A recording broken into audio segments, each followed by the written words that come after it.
Linear motion में हम जैसे डिस्प्लेसमेंट निकालते हैं, रेखी गति में विस्थापन निकालते हैं, फाइनल पोजीशन में से इनिशियल पोजीशन माइनस कर देते हैं और डिस्प्लेसमेंट आ जाता है।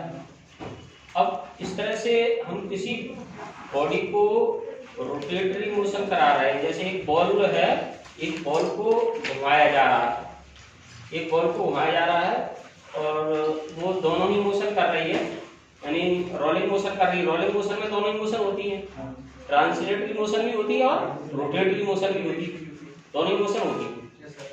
तो एक इस पर एक क्वेश्चन है, क्वेश्चन पहले क्वेश्चन को समझिए। क्वेश्चन इस तरीके से है कि एक हमारे पास में पहिया है, व्हील है, और उस व्हील की रेडियस है r, रेडियस r है तो डायमीटर 2r हो जाएगा, डायमीटर 2r हो गया। अब ये व्हील है, ये हाफ सर्किल कंप्लीट करता है, कितनी डिस्टेंस ट्रेवल करता है। जैसे यहाँ पर ये पॉइंट है P, ये सरफेस हो गई, सरफेस पर P पॉइंट अभी ये यहाँ पर है, नीचे बॉटम में है, तली में है। अब इसने अपना आधा सर्कल कंप्लीट किया, आधा सर्कल कंप्लीट किया, तो आधे सर्कल को कंप्लीट करने में ये पॉइंट कहाँ पहुंच जाएगा, ऊपर पहुंच जाएगा, यहाँ पर पहुंच जाएगा, इस जगह पहुंच जाएगा। ये पॉइंट है मान लो P डैश। तो आधा सर्कल कंप्लीट करने के बाद ये जो P पॉइंट है, इस P पॉइंट का हमें डिस्प्लेसमेंट निकालना है। क्वेश्चन ऐसे लिखोगे क्वेश्चन, पहिए की परिधि पर स्थित एक बिंदु P प्रारंभ में पृथ्वी के संपर्क में है, प्रारंभ में पृथ्वी के संपर्क में है। यदि पहिए की त्रिज्या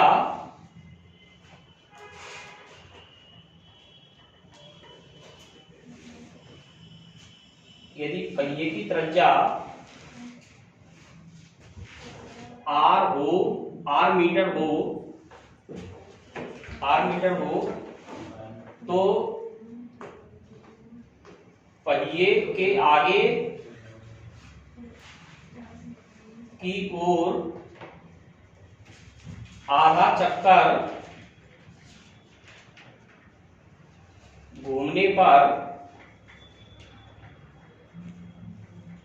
P का विस्थापन क्या होगा, P का विस्थापन क्या होगा। इंग्लिश में लिखिए,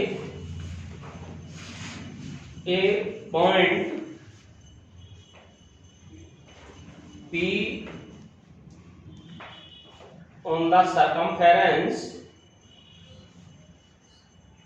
of a wheel which is in contact with the earth,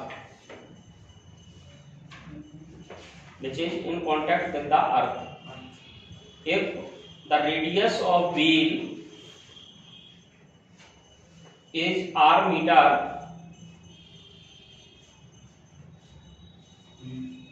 then after covering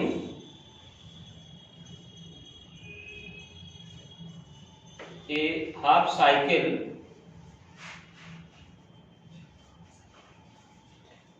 find the displacement of the point P.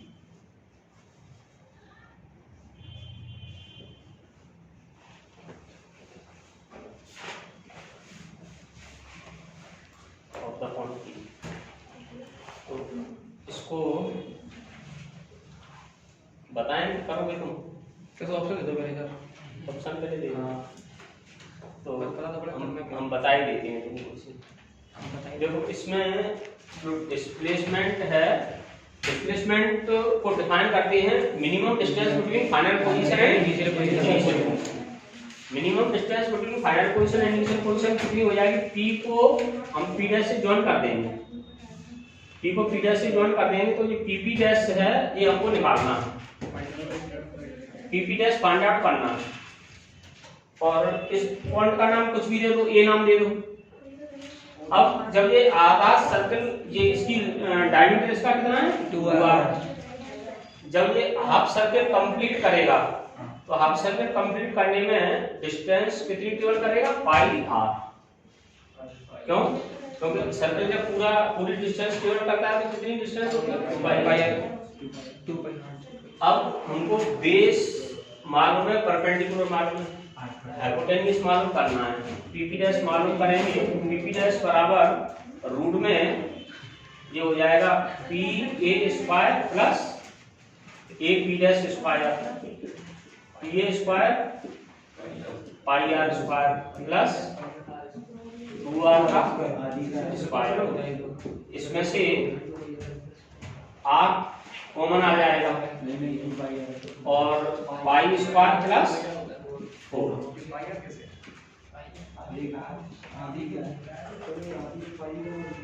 ठीक है सर। हाँ पायर वाले पर कैसे क्या है?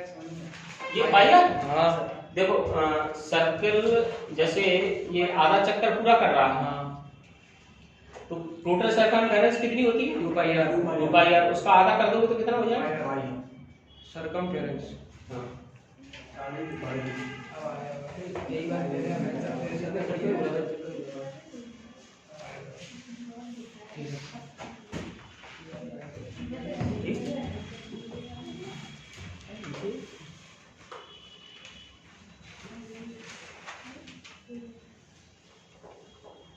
AP डैश का स्क्वायर होगा ना?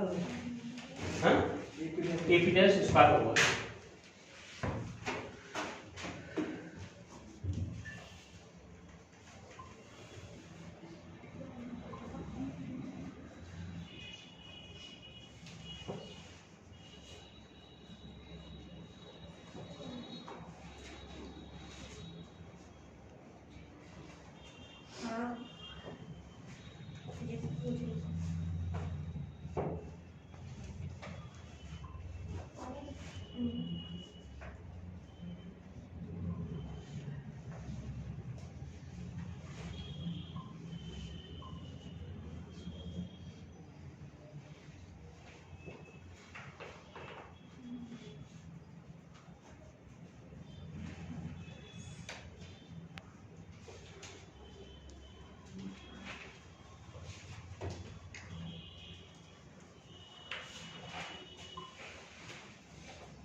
एक वर्ड हम बोल रहे हैं, ये है इनहेरेंट।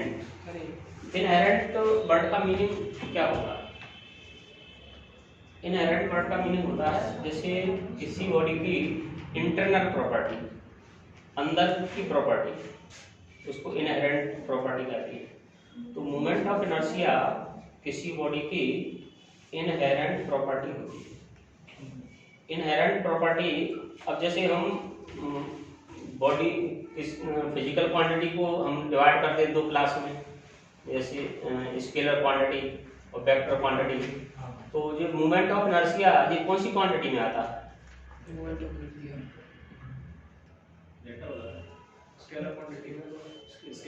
देखो कुछ बच्चे तो स्केलर कह रहे हैं और कुछ वेक्टर कह रहे हैं।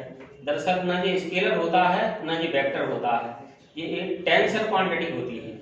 टेंसर क्वांटिटी में क्या होता है कि टेंसर क्वांटिटी की डिफरेंट डायरेक्शन में डिफरेंट प्रॉपर्टी होती है। जैसे रिफ्रैक्टिव इंडेक्स है, टेंसर क्वांटिटी है, इसमें हम एक्सिस अगर हम चेंज कर देते हैं तो इसकी वैल्यू मोमेंट ऑफ इनर्शिया की वैल्यू चेंज हो जाती है।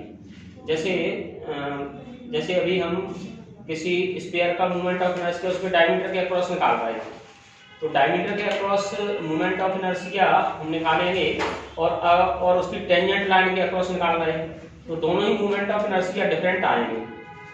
टेंजेंट के अक्रॉस मोमेंट ऑफ इनर्शिया कैसे निकालेंगे? इसके लिए पैरेलल एक्सिस थ्योरम का यूज करेंगे और पैरेलल एक्सिस थ्योरम लगा देंगे और उसके टेंजेंट के अक्रॉस मोमेंट ऑफ इनर्शिया आ जाएगा। तो ये मोमेंट ऑफ इनर्शिया ये टेंसर क्वांटिटी ऐसी क्वांटिटी होती है जिनकी डिफरेंट डायरेक्शन में डिफरेंट प्रॉपर्टी होती है। तो मोमेंट ऑफ इनर्शिया को हम टेंसर क्वांटिटी में डिवाइड करते हैं और मोमेंट नहीं डायमेंशनलेस नहीं होता, वो डायमेंशन भी बताएंगे इसकी। मोमेंट ऑफ इनर्शिया का रोल जैसे लीनियर मोशन में होता है मास। लीनियर मोशन में जो रोल मास का होता है वही रोल रोटेटरी मोशन में मोमेंट ऑफ इनर्शिया का होता है। लेकिन इन दोनों में एक बहुत बड़ा अंतर है। अंतर यह है कि किसी बॉडी का मास है वो फिक्स रहता है, मास की वैल्यू है वो फिक्स रहती है।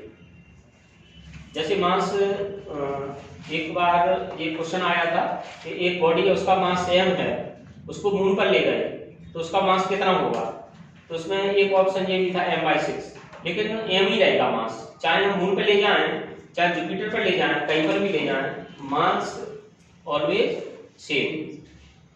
ग्रेविटी होती है वहां पर मून पर ग्रेविटी होती है 1/6, लेकिन मास चेंज नहीं होता है। मास की डेफिनेशन ये है the amount of substance contained in a body is called their mass. और वेट की डेफिनेशन ये होती है, वेट को डिफाइन करते हैं the force by which earth attracts a body towards its centre is called the weight of the body. तो weight mass के लिए तो केवल हम m का यूज करते हैं, m का, और वेट के लिए हम यूज करते हैं किसका, m और g का। ये वेट है, m और g वेट है, m मास है। तो मास कभी भी चेंज नहीं होता, ठीक। मोमेंट ऑफ इनर्शिया बॉडी की इनहेरेंट प्रॉपर्टी है, ये आंतरिक गुण है, इसको अंतर्निहित गुण कहते हैं, इनहेरेंट प्रॉपर्टी है, और जो अपनी रोटेटरी मोशन का अपोजिशन करती है। मास किसका अपोजिशन करता है, ट्रांसलेटरी मोशन का अपोजिशन करता है। मास अपोजेज द ट्रांसलेटरी मोशन, और मोमेंट ऑफ इनर्शिया अपोज किसका करता है, रोटेटरी मोशन का अपोजिशन करता है। इसका डेली लाइफ में इसका क्या इंपॉर्टेंस है मोमेंट ऑफ इनर्शिया का? जैसे बड़ी बड़ी मशीनें होती हैं तो उनके साथ में एक फ्लाई व्हील लगा होता है, तो फ्लाई व्हील लगा रहता है। जैसे गन्ने की मशीन होती है उसमें एक एक्स्ट्रा पहिया और लगा देते हैं, तो वो मोमेंट ऑफ इनर्शिया को बढ़ाने के लिए होता है। साइकिल में तान लगी रहती हैं, स्पोक्स कहते हैं इसको इंग्लिश में स्पोक्स कहते हैं, और स्पोक्स, और ज्यादातर मास कहां पर रहता है, उसका रिम पर रहता है। तो रिम पर मास रहने के कारण उसका जो मोमेंट ऑफ इनर्शिया है वो बढ़ जाता है। मोमेंट ऑफ इनर्शिया कैसे बढ़ जाता है? जैसे केवल हम एक सिंगल मास का मोमेंट ऑफ इनर्शिया देखें कि जैसे सिंगल मास को हम रोटेट करा रहे हैं, इसकी एक्सिस से डिस्टेंस r है और ऐसे हम रोटेट करा रहे हैं, तो एक्सिस से डिस्टेंस r है, तो सिंगल मास का मोमेंट ऑफ इनर्शिया I बराबर हो जाएगा mr²। और तुमने क्वेश्चन किया था कि मोमेंट ऑफ इनर्शिया की डायमेंशन होती है क्या, तो यूनिट भी होती है। मोमेंट ऑफ इनर्शिया की यूनिट क्या हो जाएगी, kg into मीटर²। डायमेंशन फार्मूला इसका क्या हो जाएगा, ml² डायमेंशन फार्मूला हो जाएगा, ठीक। ये ऐसा यूनिट है dimension formula moment of inertia. तो मोमेंट ऑफ इनर्शिया, अब जैसे मान लीजिए कोई बॉडी बहुत सारे पार्टिकल से मिलकर के बनी हुई है, ये तो हमने एक पार्टिकल लिया है, और कोई बॉडी बहुत सारे पार्टिकल से मिलकर के बनी हुई है इस टाइप से, और इसमें एक m1 मास है, r1 डिस्टेंस पर है, m2 मास है, r2 डिस्टेंस पर है, इसी तरह से mn मास है, rn डिस्टेंस पर है। तो इसका हम moment of inertia, total moment of inertia निकालना चाहते हैं, तो I बराबर होगा m1 r1 square m2 r2 square plus dot dot dot mn rn square, ये इसका मोमेंट ऑफ इनर्शिया हो जाए। और इसको हम ऐसे भी लिख सकते हैं, जिसमें भी रिटर्न है I equal to summation m I r I square और I equal to 1 to n, ऐसे भी लिख सकते हैं शॉर्ट में। इसमें जैसे पहले I की वैल्यू 1 रख दोगे तो पहली टर्म आ जाएगी, I की वैल्यू 2 रख दोगे तो दूसरी टर्म आ जाएगी, और इस टाइप से अदर टर्म आती जाएगी।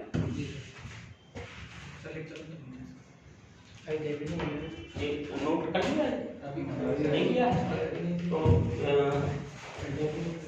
इसमें लिखोगे, पहला पॉइंट ये है, in translatory motion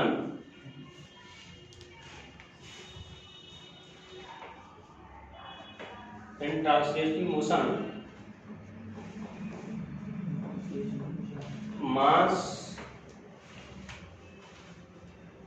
play the same role as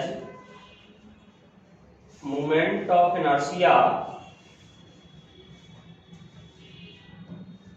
in the rotatory motion।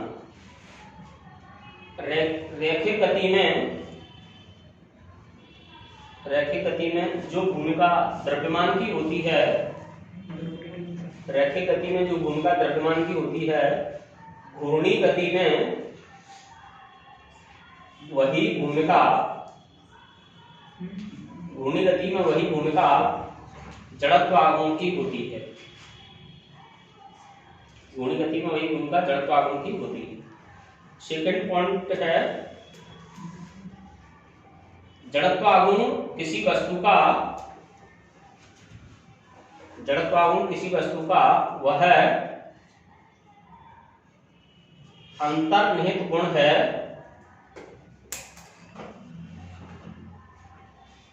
जिसके कारण वस्तु अपनी विराम या एक समान घूर्णी गति में गति परिवर्तन का विरोध करती है। The moment of inertia is the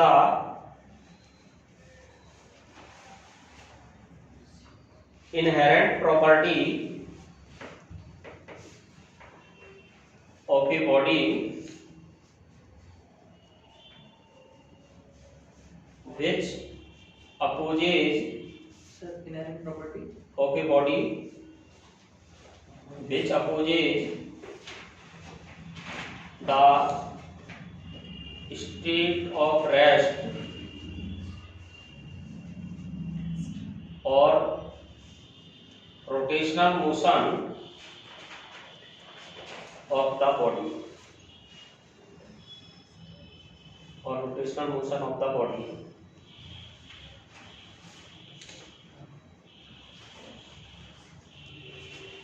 ceiling fan में भी सही होगा, और नेक्स्ट सीलिंग फैन में मोमेंट ऑफ इनर्शिया होगा। हाँ, इसका फैन का मोमेंट ऑफ इनर्शिया होगा। अब देखो, अब तीसरा पॉइंट लिखिए। इफ नेक्स्ट पॉइंट है, if a point is at a distance r, if a point of mass m is at a distance, if a point of mass m is at a distance r from the axis,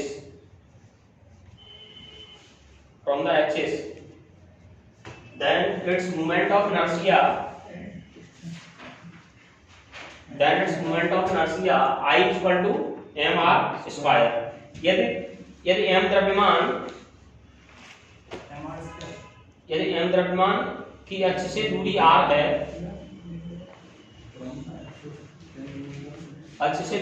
है, तो उसका जड़त्व आघूर्ण I बराबर mr square होता है।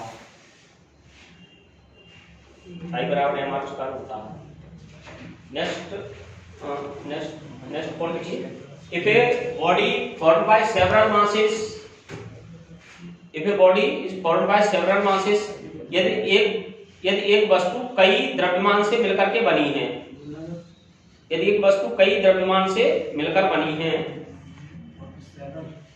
several masses, if a body formed by several masses whose distance from axis are r1 r2 rn, जिनकी अक्ष से दूरी r1 r2 rn है, then their moment of inertia is I equal to, ये note कर लेंगे इसको, ये फिगर और ये नोट कर लेंगे।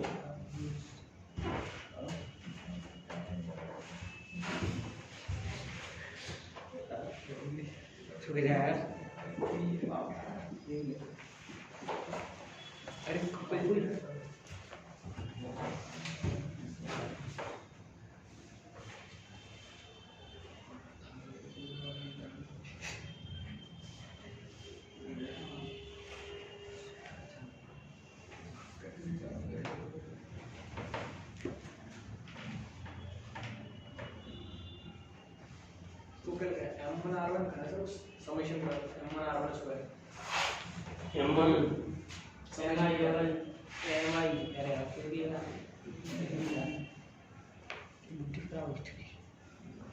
सर विचार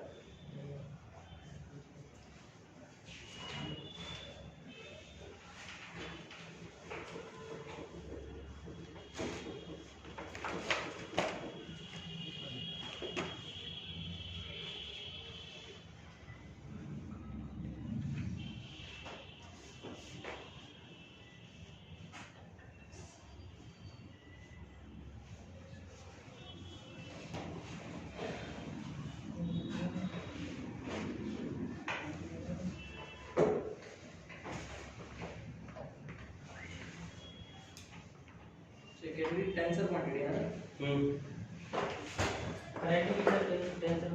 अगर टेंसर क्वांटिटी जैसे मान लो उसमें नहीं आई है ऑप्शन में, तो फिर इसको स्केलर लगा देना, जैसे स्केलर लगा देना। फिर अगर टेंसर नहीं आई है, मान लीजिए टेंसर क्वांटिटी नहीं आई है, तो स्केलर फिर स्केलर लगा देना उस केस में। करंट में क्या होता है कि करंट वो स्केलर क्वांटिटी है। करंट में मैग्नीट्यूड भी होता है, डायरेक्शन भी होती है, लेकिन it does not follow the vector addition law. ये वेक्टर एडिशन लॉ को फॉलो नहीं करती है, तो करंट है वो स्केलर क्वांटिटी है, लेकिन करंट डेंसिटी वेक्टर क्वांटिटी है। हाँ, वो वेक्टर क्वांटिटी। अच्छा, अब देखो इसकी यूनिट ले लो, केजी इनटू मीटर स्क्वायर, और डायमेंशन फार्मूला है ml square. Dimension formula ml square.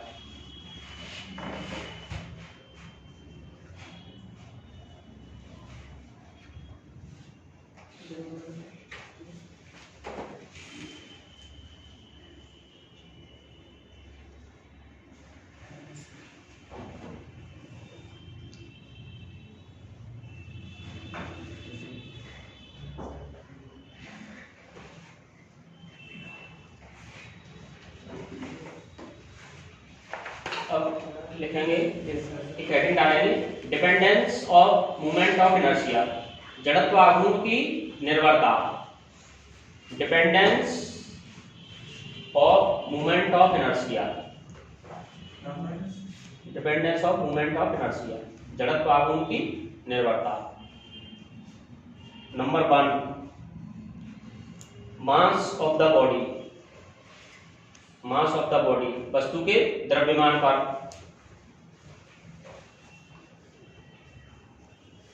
Number 2, distribution of mass of the body.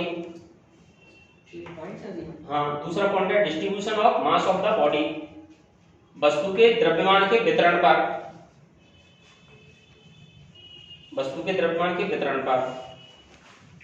Next है घूर्णन अक्ष की स्थिति पर, घूर्णन अक्ष की स्थिति पर on the rotation axis of the body, on the rotation axis of the body. On the rotation axis of the body. Rotation motion of the body, Motion की sir axis. Rotation. On the rotation axis of the body.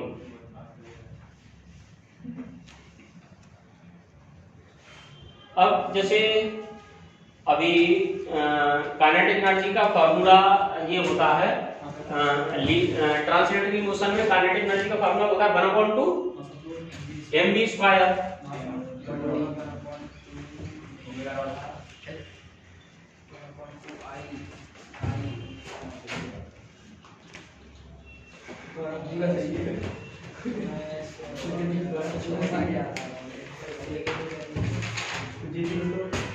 देखो ये kinetic energy का formula क्या होता है, 1/2 m।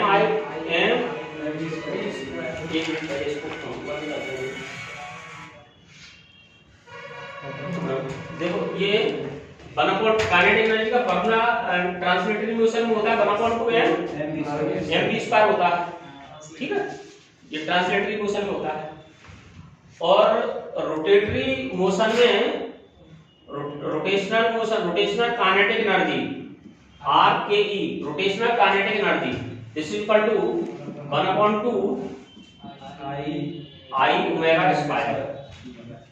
तो अगर यदि हम रोटेशन काइनेटिक एनर्जी बढ़ा देंगे तो मूवमेंट ऑफ इनर्शिया पर क्या इफेक्ट आएगा? सर क्या कह रहे हो?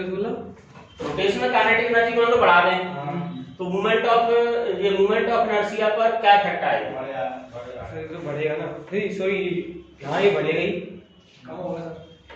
अब कुछ छात्र कह रहे हैं बढ़ेगा, कुछ छात्र कह रहे हैं कम होगा। वो करता है आपको सेक्शन करता है। देखो ये मूवमेंट ऑफ इनर्शिया है, इस पर कोई इफेक्ट नहीं आएगा।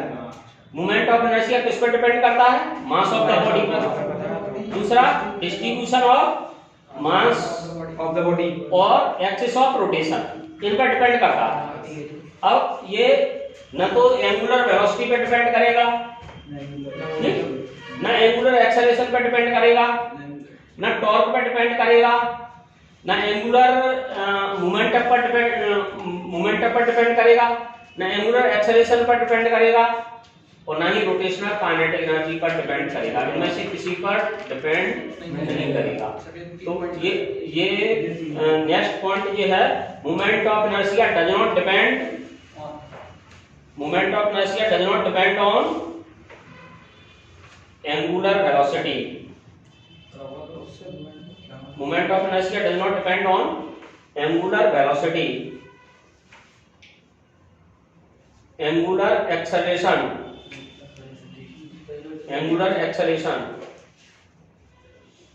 torque, angular momentum,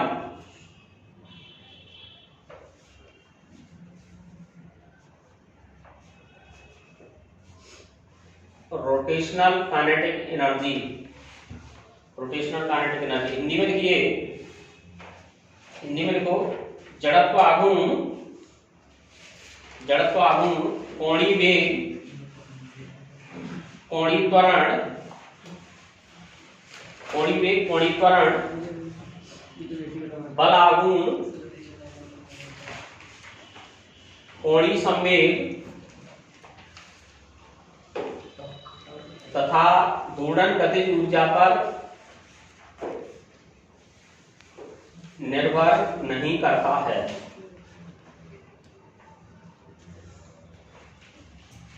घूर्णन गतिज ऊर्जा पर निर्भर नहीं करता है।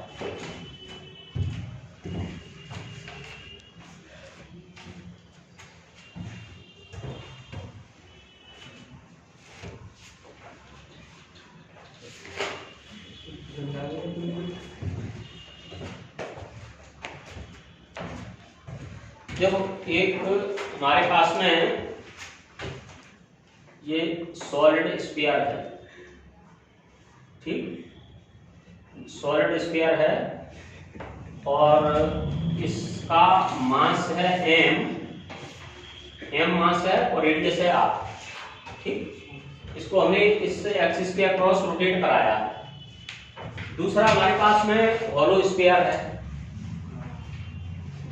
हॉलो स्फीयर है और इसका भी मास m है, इसकी भी रेडियस r है। इसको हम इस एक्सिस के डायमीटर के अक्रॉस ऐसे रोटेट करा रहे हैं, ठीक। तो इन दोनों में मोमेंट ऑफ इनर्शिया किसका ज्यादा होगा? सॉलिड वाले का ज्यादा होगा कि हॉलो वाले का ज्यादा होगा? सॉलिड वाले की ज्यादा होगा। सॉलिड वाले का ज्यादा होगा तो हॉलो वाले का कम होगा। देखो ये आंसर क्यों गलत है?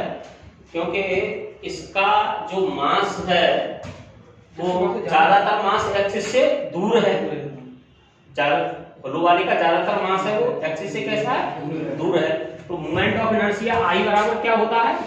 I बराबर होता है mr स्क्वायर। तो मास की एक्सिस से ज्यादा, जितनी ज्यादा डिस्टेंस होगी मोमेंट ऑफ इनर्शिया उतना ही ज्यादा होगा। इसका मास है वो एक्सिस के पास से शुरू हो जाता है मास, और एक्सिस से अब टोटल मास इसका भी है, टोटल मास इसका भी है। तो इसका मास, ज्यादातर मास कहां पर होगा? अच्छा, बाहर होगा।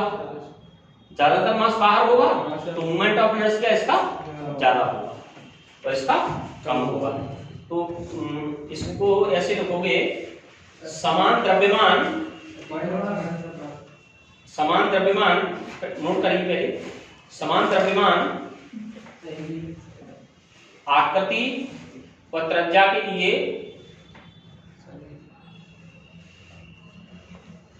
समान द्रव्यमान आकृति व त्रिज्या के लिए ठोस व खोखले पिंडों में खोखले पिंड का जड़त्वाघूर्ण अधिक होता है। खोखले पिंड का जड़त्वाघूर्ण अधिक होता है क्योंकि यह द्रव्यमान के वितरण पर निर्भर करता है। If we have two bodies of same mass,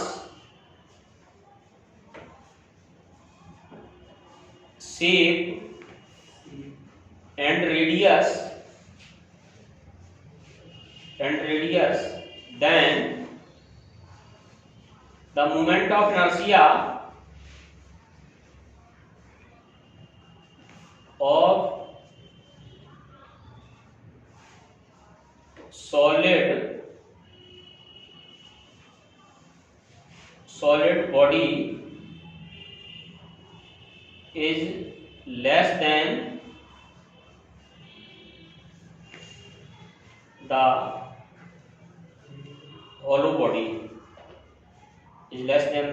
hollow body, because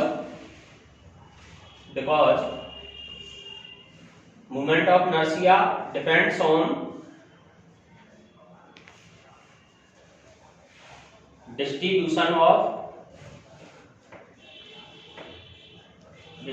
of mass.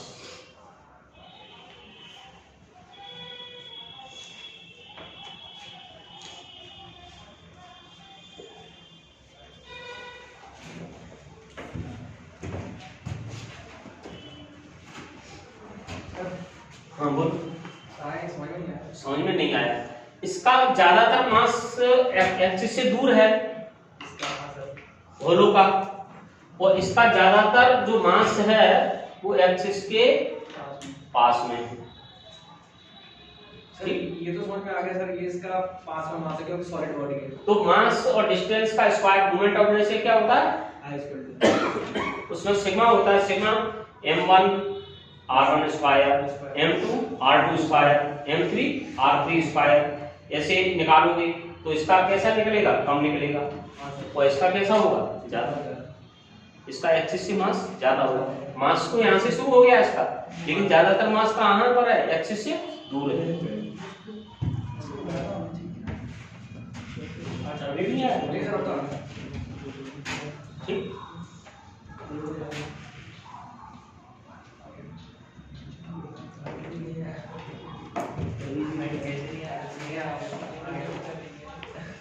देखो कुछ हम तुमको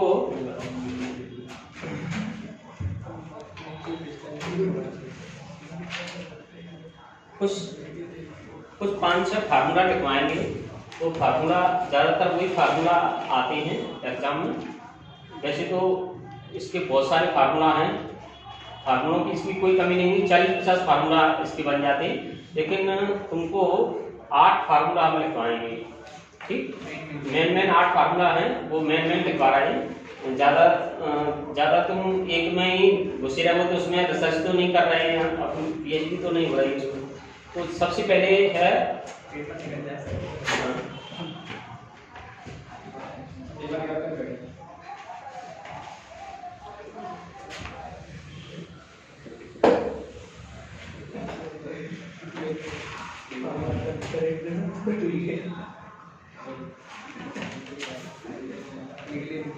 वलय का जड़त्व आघूर्ण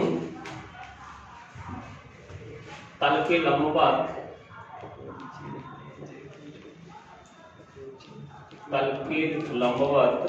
पर द्रव्यमान केंद्र से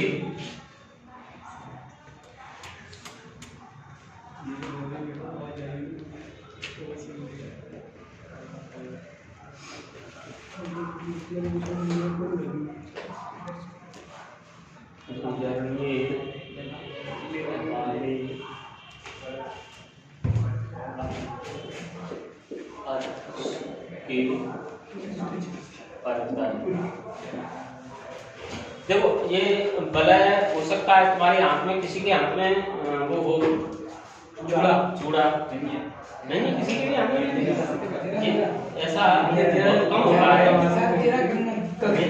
ये देखो ये इसके पास है, ये बताना इसको हमें निकाल करके दे टाइट है निकलेगा। अच्छा किसी के पास ऐसा है जो निकलने की पोजीशन में हो, निकाल दिया। देखिए ये अपने पास में ये एक वलय है, इसको हमने यहाँ पर ये हमने एक्सिस लिया, इस एक्सिस के अक्रॉस इस टाइप से इसको रोटेट करा रहा है, या तो ऐसे रोटेट करा रहा है या ऐसे रोटेट करा रहा है। तो ये इसकी रेडियस है r, m मास है और रेडियस r है, और एक्सिस है वो ऐसे जा रहा है। और ये हमने यहाँ पर इसलिए ऐसे ये डॉट बनाया है क्योंकि ये ऐसे इस टाइप से जो होलो है, ठीक होलो है, इसलिए ये हमने डॉट बनाया। तो इसका मोमेंट ऑफ इनर्शिया ये होता है I बराबर m, r इसकी रेडियस है और m मास है, तो इसका मोमेंट ऑफ इनर्शिया होता है I बराबर m r स्क्वायर। अब इसको इंग्लिश में कैसे कहेंगे? इंग्लिश में कहेंगे the moment of inertia. Hindi में तो लिख लो, हिंदी वालों को तो लिखा हुआ है द मोमेंट ऑफ इनर्शिया, लिखिए इंग्लिश में moment of inertia of a ring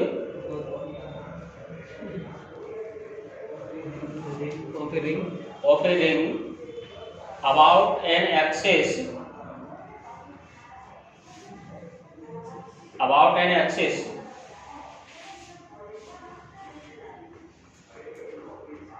perpendicular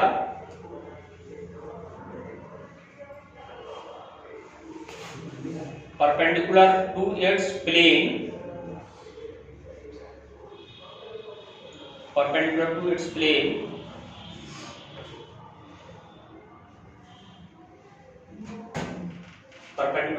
plane, I is equal to mr square,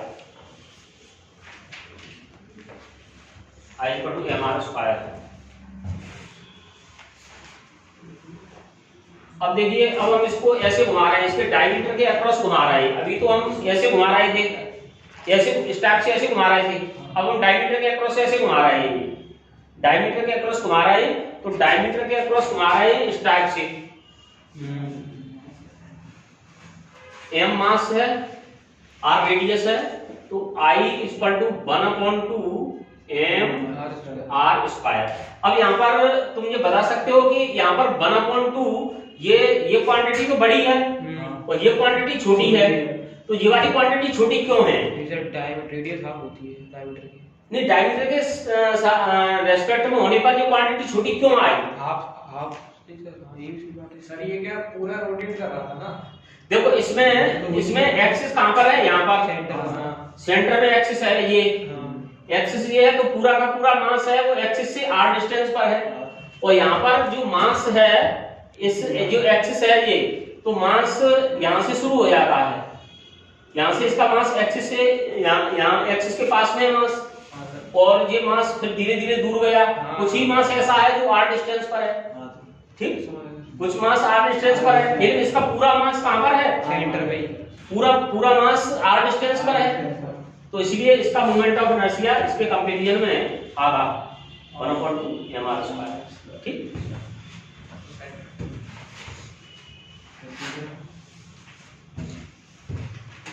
ये दोनों नोट कर लो। इसका क्या लिखोगे? Moment of inertia of a ring about its diameter. About its diameter, किसी वलय का व्यास के परतः जड़त्व आघूर्ण, किसी वलय का व्यास के परतः जड़त्व आघूर्ण।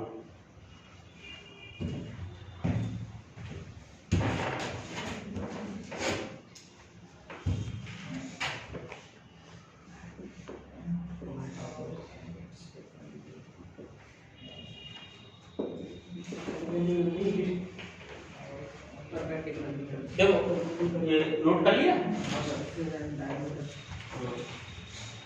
अब देखो, वलय जो प्लेट होती है, वलय में और प्लेट में क्या अंतर होता है? कि प्लेट होती है वो अंदर से कैसी होती है? ये सॉलिड होती है, ठीक, अंदर से ये सॉलिड होती है।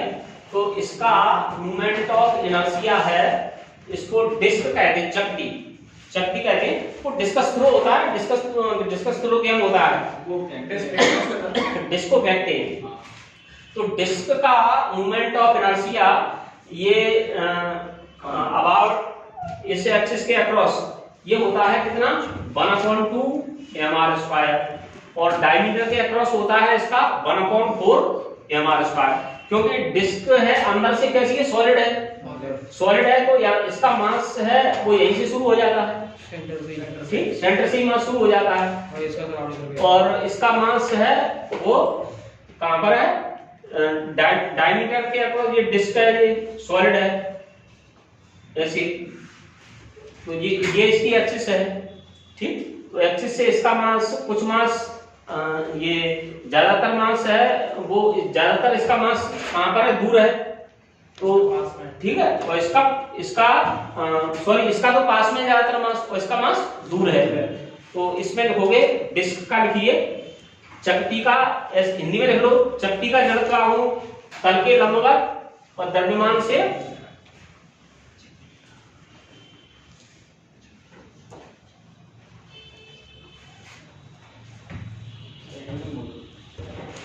Moment of inertia of disc about the axis perpendicular to plane, about an axis perpendicular to plane and passes through center of mass,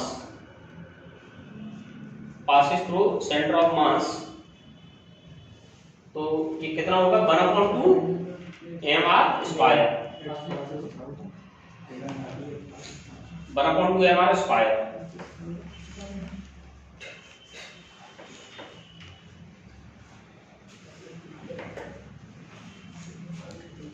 और सर रुको,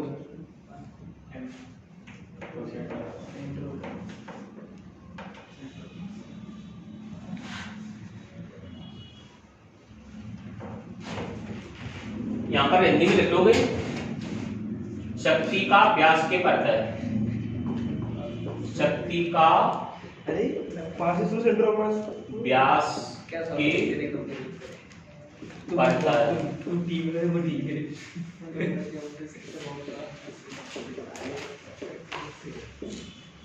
कर नहीं होता छोटू से शक्ति का व्यास के परत है।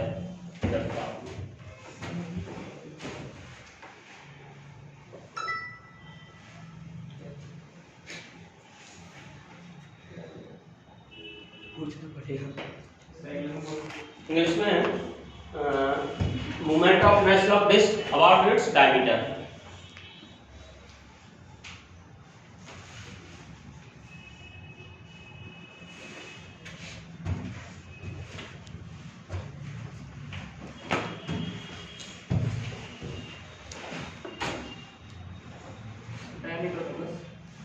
मूवमेंट ऑफ नेशनल of disc about its diameter. Mass और रेडियस तो दी हुई है पहले से। पूरा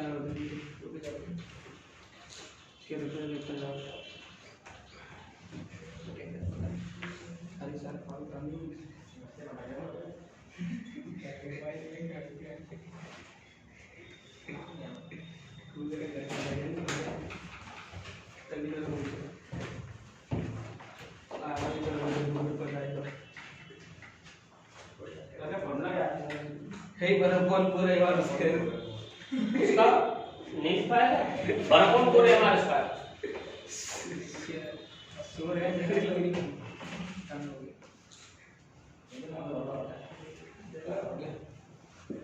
अगला लिखिए सॉलिड सिलेंडर ठोस गोला ठोस बेलन।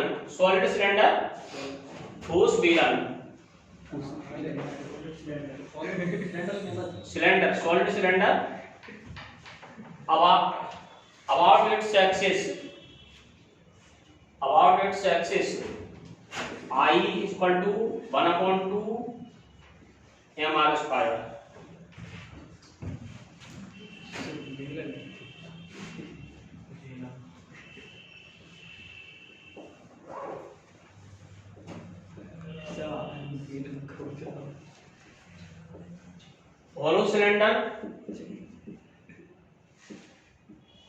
होलो सिलेंडर सर को बता दें हाँ तो हो गया सर जी वाला तो होलो सिलेंडर ये होलो सिलेंडर खोखला गोला ये किसी खोखला बेलन है सॉरी सर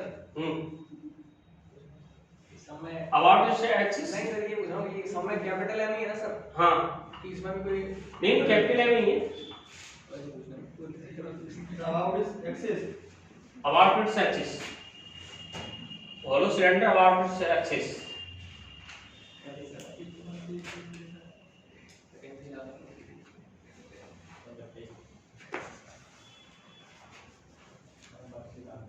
हो गया सर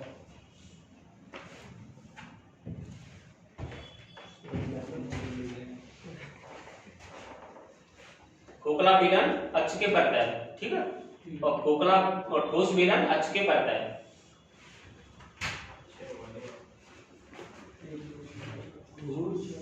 गोला नहीं सर्कल नहीं स्फीयर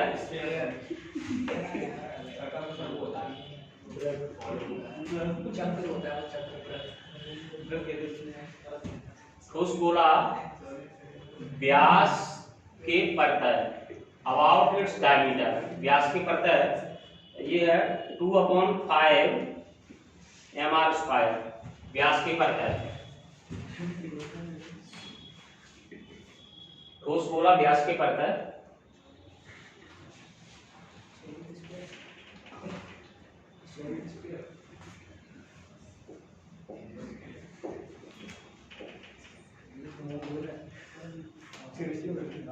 होलो स्फीयर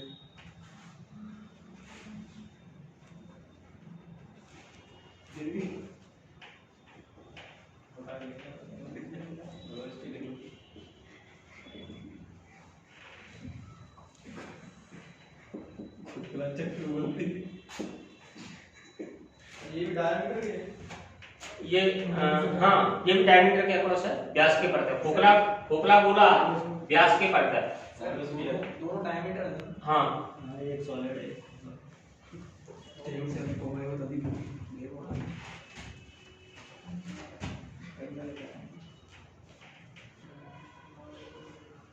इन दोनों बड़ा कौन सा है? बड़ा कौन सा है इन दोनों? बड़ा जी मतलब होगा। स्पेयर।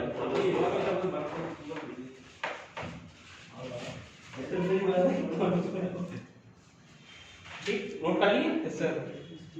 तो याद सर रखना। एक बार लाइन बताना सर इंग्लिश में solid sphere about it axis हाँ सॉलिड स्फीयर, और solid sphere about its axis. Diameter से बोला नहीं, वो अबाउट इट्स डायमीटर और hollow sphere about its diameter. ठीक है।